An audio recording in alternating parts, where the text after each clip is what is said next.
Bonjour à tous. Dans le Jura, un feu de cheminée a dégénéré à Saint-Claude. En fin de matinée hier, les sapeurs-pompiers sont intervenus pour maîtriser les flammes au 52 de la rue de la Poya, où un conduit de cheminée a fondu. À l'intervention des 21 sapeurs-pompiers a duré près d'une heure et demie. Aucune victime n'est à déplorer, mais 3 personnes sont relogées par le SAMU social.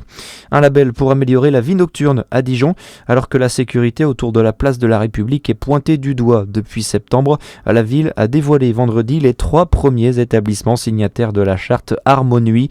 Ils obtiennent ainsi le label éponyme qui vise à distinguer les bars, cafés et discothèques engagés pour une vie nocturne plus sereine et plus responsable.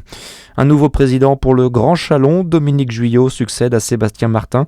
Ce dernier est en effet ministre délégué chargé de l'industrie de France dans le gouvernement Lecornu II, un poste qu'il occupe depuis le 12 octobre et qui l'oblige à quitter ses fonctions de président de l'intercommunalité.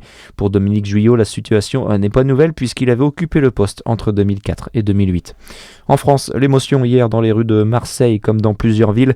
Plus de 6000 personnes se sont rassemblées dans l'après-midi dans la cité phocéenne, une semaine après l'assassinat du frère d'Amine Kessassi, le militant qui a appelé à se lever contre la violence du narcotrafic alors que la piste du crime d'avertissement est privilégiée par les enquêteurs. Une centaine de personnes étaient aussi rassemblées à Dijon.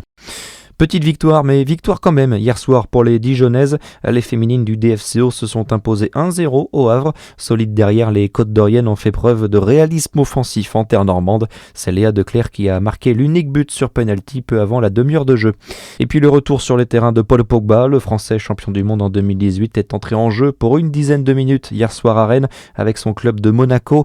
Malgré la défaite des siens 4-1, le milieu de terrain suspendu pour dopage puis blessé à de nombreuses reprises a été acclamé par le public rennais. Très bonne journée sur Fréquence Plus.